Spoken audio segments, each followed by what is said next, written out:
¿Te has preguntado alguna vez cómo serás atendido en tu vejez?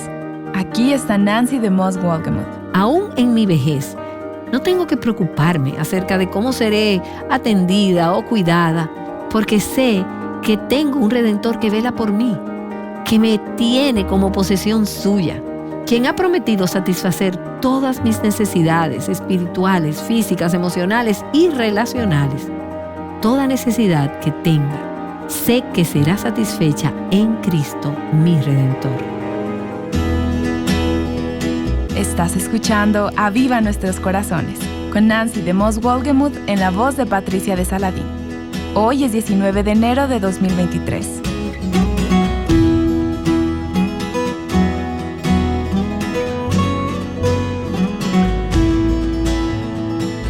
Hay muchas cosas respecto al futuro que nos pueden preocupar y poner ansiosas.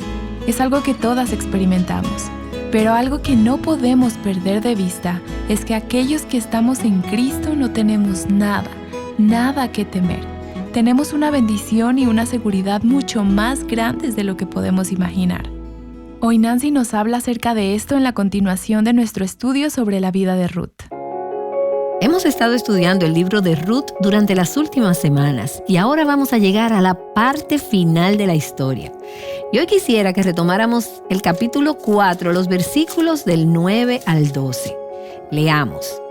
Entonces Booz dijo a los ancianos y a todo el pueblo: ustedes son testigos hoy que he comprado de la mano de Noemí todo lo que pertenecía a Elimelech y todo lo que pertenecía a Quelión y a Malón. Además, he adquirido a Ruth la Moabita, la viuda de Malón, para que sea mi mujer a fin de preservar el nombre del difunto en su heredad, para que el nombre del difunto no sea cortado de entre sus hermanos, ni del atrio de su lugar de nacimiento. Ustedes son testigos hoy. Versículo 11. Y todo el pueblo que estaba en el atrio y los ancianos dijeron: somos testigos. Haga el Señor a la mujer que entra en tu casa como a Raquel y a Lea, las cuales edificaron la casa de Israel, y que tú adquieras riquezas en Efrata y seas célebre en Belén. Además, sea tu casa como la casa de Fares, el que Tamar dio a luz a Judá, por medio de la descendencia que el Señor te dará de esta joven. Y quisiera que veamos en este pasaje que quienes asistieron a esta boda realizaron dos funciones. Recordemos que en aquella época las bodas eran diferentes a las que tenemos hoy en día. Estas personas primero sirvieron como testigos, confirmaron el compromiso de Booz con Ruth. Ellos estaban dando una afirmación legal. Y permítanme decirles, a modo de un pequeño paréntesis aquí, cuán importante es el aspecto público y legal a la hora de hacer un pacto matrimonial. Parte del entendimiento escritural del matrimonio es que envuelve una parte legal y una declaración pública. Por eso los testigos son importantes.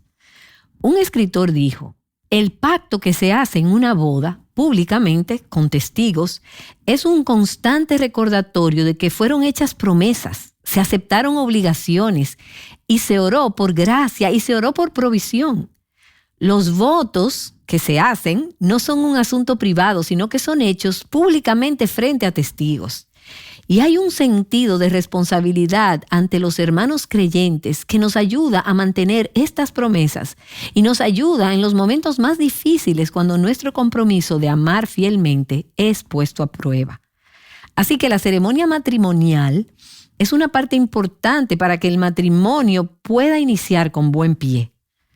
Y regresando al capítulo 4, estos testigos no solo sirvieron para brindar la confirmación legal, los testigos de la ceremonia en sí misma, sino que también vemos en los versículos 11 y 12 que ellos proclamaron una bendición. Es una bendición triple. Ellos proclamaron una bendición a la esposa, al esposo y a la futura descendencia que resultará de esta unión. Cuando tú y yo asistimos a una boda y vemos parejas unirse en matrimonio, parte de nuestro rol es bendecir a ese matrimonio. Si es una unión que Dios ha bendecido, como la de Ruth y Booz. Miremos estos versículos, comenzando por el versículo 11. La primera bendición es para Ruth. Estos testigos dijeron: haga el Señor a la mujer que entra en tu casa como a Raquel y a Lea, las cuales edificaron la casa de Israel. Ellos están orando para que los descendientes de Booz y Ruth sean numerosos, como los de Raquel y Lea. Recuerda que estas fueron las 2 esposas de Jacob, quienes junto a sus siervas trajeron al mundo 12 hijos a Jacob. Y de allí nació toda la nación de Israel. Estas fueron las madres fundadoras de quienes las 12 tribus de Israel surgieron y se multiplicaron. Y ellos, los testigos, ahora están orando para que Ruth sea una mujer fructífera y para que sea bendecida con una herencia similar a la que les fue otorgada a Raquel y a Lea. De hecho, esta bendición fue respondida por Dios. Ruth se convirtió en parte del linaje de los reyes de Israel y finalmente del Mesías de Israel, el Señor Jesús. Y luego entonces ellos oraron una bendición por Booz, el esposo. Y ellos dijeron: y que tú adquieras riquezas en Efrata y seas célebre en Belén. Y esa frase, y que tú adquieras riquezas, significa que seas próspero y famoso, conocido, que hagas un nombre de ti mismo y seas muy reconocido. Y es bueno recordar aquí que la meta en nuestra relación con Cristo es que Él sea conocido, que Él sea dado a conocer, que la gente lo admire, le dé gloria por su obra de gracia en nuestras vidas. Así que esta es una bendición, es una oración para que Booz sea próspero y bendecido a través de los muchos hijos que Ruth le dé y los descendientes que vendrían como resultado de su unión. Lo que hace famoso a Jesús, nuestro Booz celestial, son los pecadores que ha salvado. Él es reconocido por ser quien nos encuentra en nuestra angustia, en nuestra extrema necesidad. Así que los testigos, ellos oran una bendición por el esposo, por Booz. Y luego entonces ellos oran una bendición por su descendencia. En el versículo 12 ellos dicen: además, sea tu casa como la casa de Fares, el que Tamar dio a luz a Judá, por medio de la descendencia que el Señor te dará de esta joven. Ahora, quizás puedes recordar que Fares fue el hijo que nació de la relación incestuosa entre Judá y su nuera, Tamar. No era una buena forma de empezar una línea familiar, ¿no crees? Y es cierto que esta unión entre Tamar y Judá no era la mejor forma en que Judá tuviera el hijo que continuaría la línea de Cristo. Pero ¿no es increíble la sublime gracia de parte de Dios? Él toma los errores de los hombres y los convierte en algo hermoso. Por su gracia, por su perdón, Él limpia, Él renueva, Él redime. Y pienso en las mujeres que ahora nos están escuchando. Y tal vez tú seas una de aquellas que cuando miras hacia atrás y piensas en cómo empezó tu matrimonio o en algo vergonzoso en tu familia, piensas cómo puede haber alguna esperanza de que algo bueno salga de todo esto. Bueno, existe bendición disponible a través del arrepentimiento, a través de nuestra limpieza y el perdón de Cristo. Él realmente puede convertir las cenizas en belleza y hacer algo hermoso del caos más grande que puedas imaginar en una familia. Así que la comunidad aquí, los testigos, están orando para que Booz y Ruth establezcan una familia importante en Judá y que esta familia resulte de bendición para otros, con los hijos y los descendientes que Dios les daría. Y sabemos que esta oración fue contestada. No estuviéramos aquí hoy escuchando este mensaje si no fuera por el hecho de que Dios escuchó y respondió estas oraciones a través del linaje de Ruth, la moabita. Ahora Ruth la israelita y Booz, una viuda pobre y un rico dueño de muchas tierras. Dios los unió y de ambos, de ellos juntos, vino el Redentor Jesucristo a todo el mundo. Y mientras observamos estas bendiciones, recuerdo cuán importante es bendecir a nuestras familias en oración. No solo en las ceremonias matrimoniales, sino también por las parejas jóvenes, parejas que están luchando en sus matrimonios y por sus hijos. Recientemente leí una oración de Charles Spurgeon que encaja maravillosamente con este pasaje. Y él oró así: Señor, convierte a nuestros hijos en tus hijos. Permite que tu bendición fluya en las futuras generaciones y mientras nuestra descendencia permanezca en la tierra, permite que permanezcan constantes a ti, fieles a ti. Oh Señor Dios, permite que la casa de tu siervo sea bendecida. Él oró una bendición por sus hijos, como cuerpo de Cristo. Tenemos una responsabilidad. Estemos casadas o solteras, tengamos hijos o no, tenemos una obligación hacia las familias que conforman el cuerpo de Cristo, de traer a ellos palabras de bendición y aliento. Y escuché hablar a un hombre mayor, un hombre de Dios, un pastor de muchos años, y él decía cómo en 30 años de ministerio, siendo pastor en 3 iglesias diferentes, solamente una pareja en una de esas iglesias se divorció durante su pastorado. Y decir eso es decir algo difícil de creer en nuestros días. Por supuesto, él le daba crédito a la gracia de Dios, pero él decía, como hombre de Dios y como pastor de ese rebaño, que tomó muy en serio esta carga de ver la bendición de Dios sobre esos matrimonios y sobre esas familias y en las próximas generaciones. Y cada vez que él veía algún matrimonio amenazado o en problemas de algún tipo, era como si él fuera una corte para rescatar a ese matrimonio. Hacía cualquier cosa que pudiera hacer para demostrarles lo que significaba tener un matrimonio piadoso, fiel, pero de igual forma yendo tras estas parejas en oración, en consejería y haciendo todos los esfuerzos posibles para ver la restauración de ese matrimonio. Y esto me dio tal convicción mientras lo escuchaba hablar de cuántos matrimonios se están derrumbando alrededor de mí. Y llegamos a un punto en donde no es porque esto no nos preocupe, pero son tantos los casos que casi sientes que no hay mucho que puedas hacer al respecto. Y permíteme decirte que sí, existen cosas que podemos hacer y hay cosas que necesitamos hacer. Necesitamos rogarle a Dios, orar y decirle, Señor, mantén esta pareja fiel a sus votos matrimoniales. No debemos simplemente pararnos y ver pasivamente cómo estos matrimonios se derrumban. Tenemos una responsabilidad corporativa. Y hace un tiempo me senté alrededor de la mesa de una pareja muy amada por mí y los miré a los ojos y les dije, cuéntenme, ¿cómo va el matrimonio? ¿Están siendo fieles? ¿Están caminando con Dios y el uno con el otro? Porque no solo debemos ser testigos de los votos que vemos en la ceremonia de boda. Es bueno hacerles saber que estamos orando por ellos. Estoy orando por ustedes y estoy comprometida a hacer lo que sea necesario dentro de mis posibilidades para animarlos a seguir en su matrimonio. Ahora, no quisiera que nos saltemos algo aquí. Y es un punto menor en todo el contexto, pero realmente es un punto mayor para muchas personas en nuestra cultura de hoy. Nota la secuencia de los eventos aquí. Versículo 13. Booz tomó a Ruth y ella fue su mujer, primero, y se llegó a ella. Segundo, él tuvo intimidad con ella. Y el Señor hizo que concibiera y ella dio a luz a un hijo. No se asume hoy en día en nuestra cultura, aún en medio del mundo cristiano, que ese sea el orden en que los eventos deban ocurrir en un matrimonio y en una familia. Vemos aquí una referencia de lo que es un principio bíblico mayor y es este.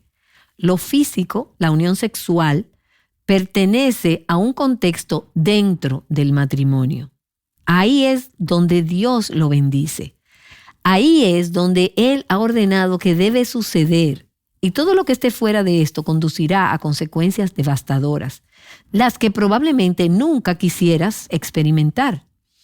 El matrimonio es un compromiso de amor, un pacto público de una relación. Y dentro de esos parámetros, dentro de esos límites, la relación física, la relación sexual, se convierte en algo precioso, en un regalo de Dios y algo que Dios va a bendecir. Leí recientemente una estadística de George Barna que indica que el 44% de adultos estadounidenses por debajo de los 35 años han convivido juntos, pero no como esposo y esposa. Esto es prácticamente una epidemia. Y he encontrado que hoy en día, incluso dentro del mundo cristiano, existen muchos solteros que no han aceptado ni abrazado el plan de Dios de esperar al matrimonio, que es lo que será bendecido. Y Barna indicó que aquellos que viven juntos antes del matrimonio tienen un alto porcentaje de experimentar al menos un divorcio durante su trayectoria de vida. Y no vamos a entrar en todas las razones de esto por el momento, pero el plan de Dios es correcto. El plan de Dios es bueno, el plan de Dios es el mejor. Y cuando funcionamos de acuerdo con el plan de Dios, entonces seremos bendecidas. Y notamos aquí en la historia de Ruth que el Señor le permitió concebir. Recuerda que por 10 años ella estuvo casada con Malón en Moab y ella nunca concibió durante ese tiempo. No sabemos por qué, pero sabemos que el Señor le permitió concebir una vez se casó con Booz. Y esto nos indica y nos recuerda claramente que Dios es el único que da vida. Él es el dador de la vida. Él es la fuente de vida y la vida es un regalo que viene de su mano. Y vemos cómo Ruth aceptó este regalo de Dios. Ella tuvo la disposición de tener hijos. Pudo haber sido que en alguna etapa de su vida ella no estuviera animada a tener hijos, pero no notamos nada de esto aquí. Por el contrario, vemos una disposición a recibir los hijos que Dios le diera. Y esto es tan importante ya que es parte del plan redentor de Dios. Llevar el evangelio de una generación a otra.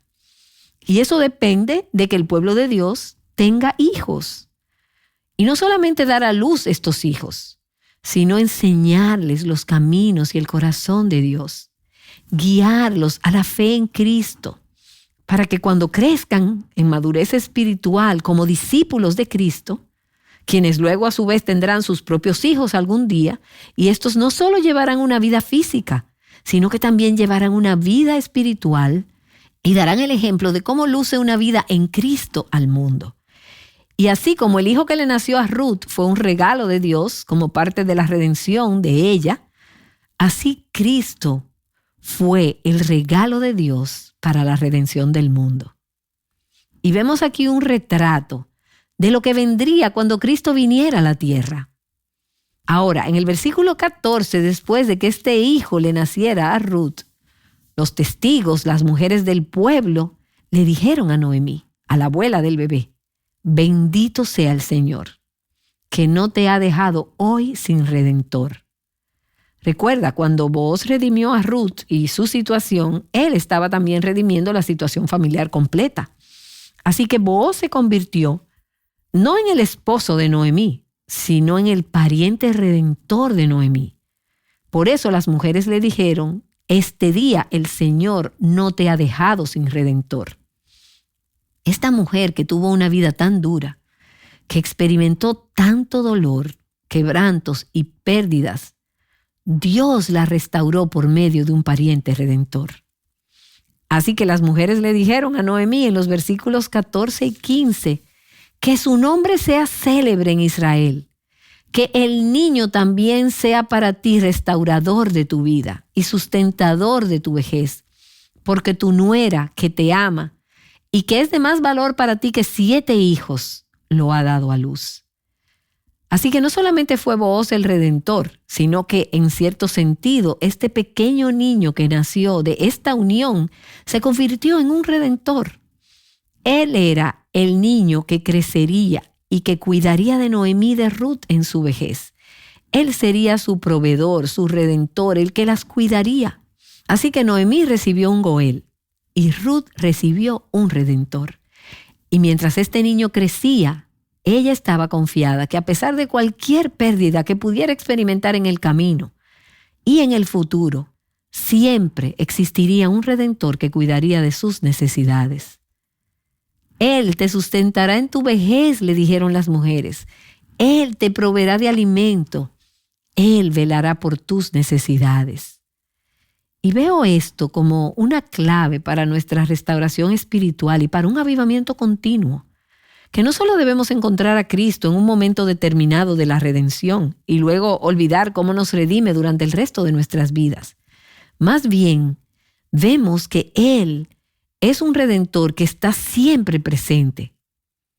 Hay un pequeño coro que dice, existe un Redentor, Jesús, Hijo de Dios.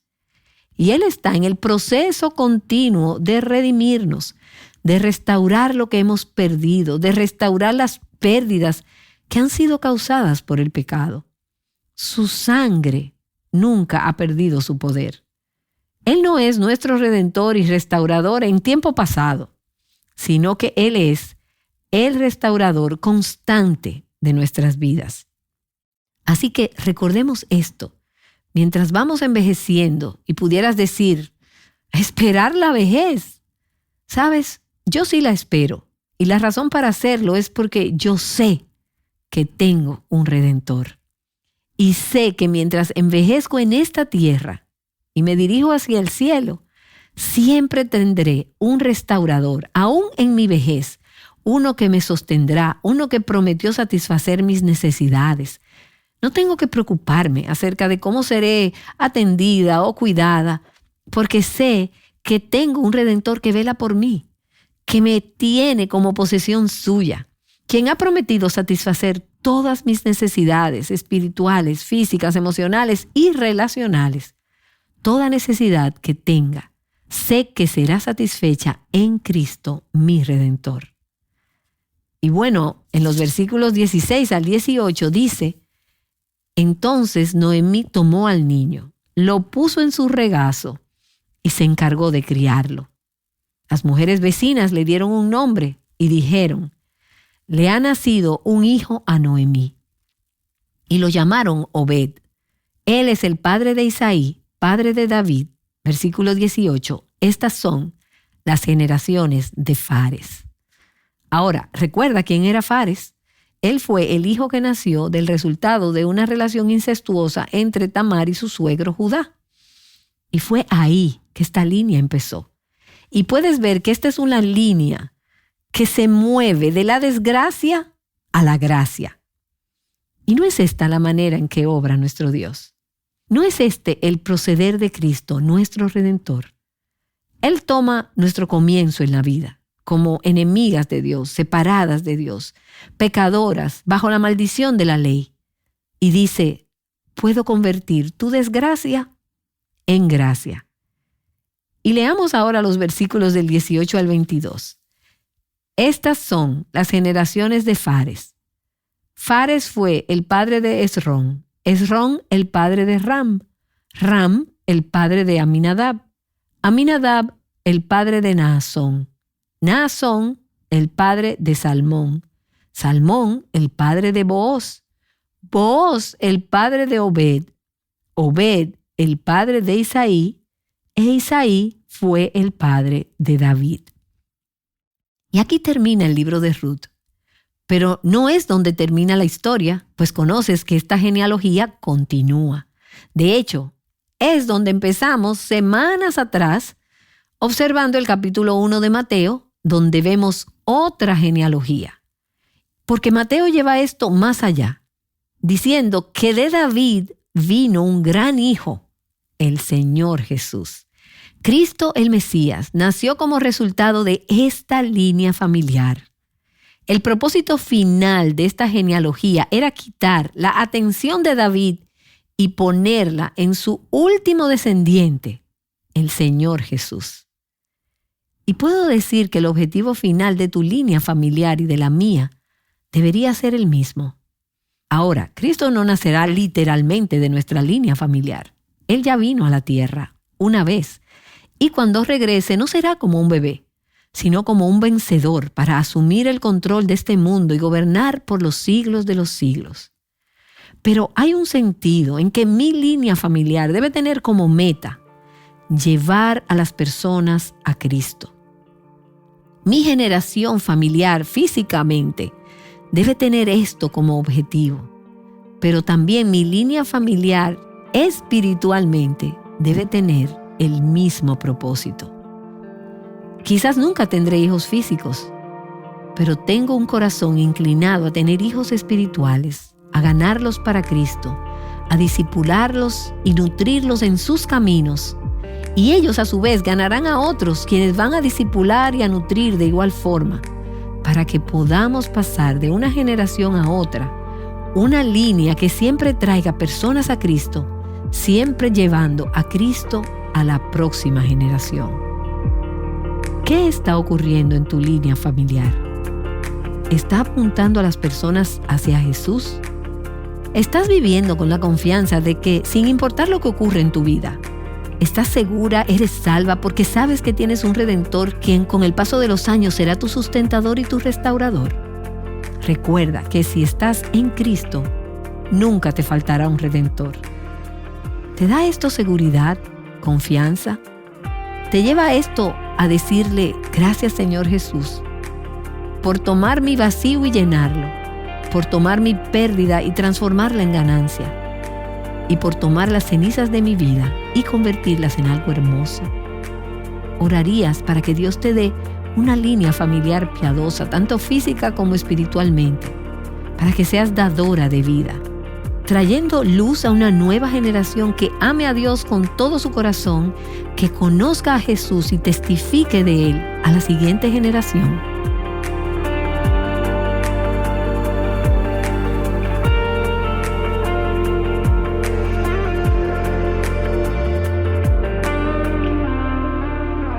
Nancy DeMoss Wolgemuth ha estado enseñando en una serie titulada Ruth, el poder transformador del amor redentor. Esperamos que te haya animado el recordatorio de que Cristo es nuestro proveedor y redentor. Y bueno, finalmente, en este punto de nuestro estudio de Ruth, llegamos al final feliz. Al principio de este estudio nos preguntamos si llegaría el final feliz. La historia de Ruth no se veía muy prometedora. Ella era una viuda viviendo en pobreza, hambruna, desesperación. Pero al mirar su trayecto a través del libro, el Señor revela su fidelidad, no solamente con Ruth y Noemí, sino también hacia nosotras. La Biblia es un pozo profundo y es la palabra viva de Dios. Sea que estés escuchando por primera vez la historia de Ruth o por milésima vez, espero que hayas obtenido una visión fresca de la redención que Dios ha obrado a nuestro favor en Jesucristo. Espero que estés conociendo más el carácter de Dios y que estés experimentando su gracia redentora en tu vida. Y si este estudio ha sido de edificación para ti, compártelo con más mujeres y asegúrate de acompañarnos mañana para la conclusión de este estudio.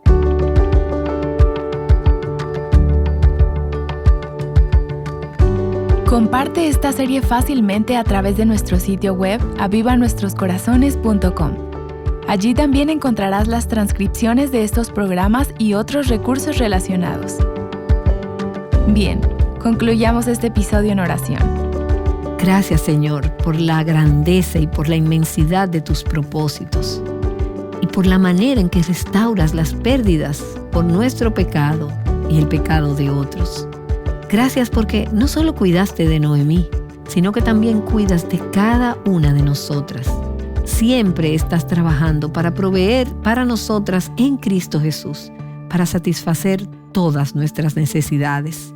Y que ese testimonio continúe y sea llevado intacto de generación en generación hasta el día en que Jesucristo vuelva a buscarnos y reclamarnos para sí.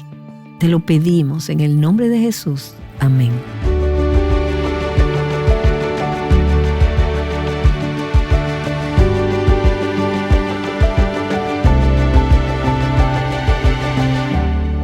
Conociendo el poder del amor redentor juntas, Aviva Nuestros Corazones es un ministerio de alcance de Revival Hearts.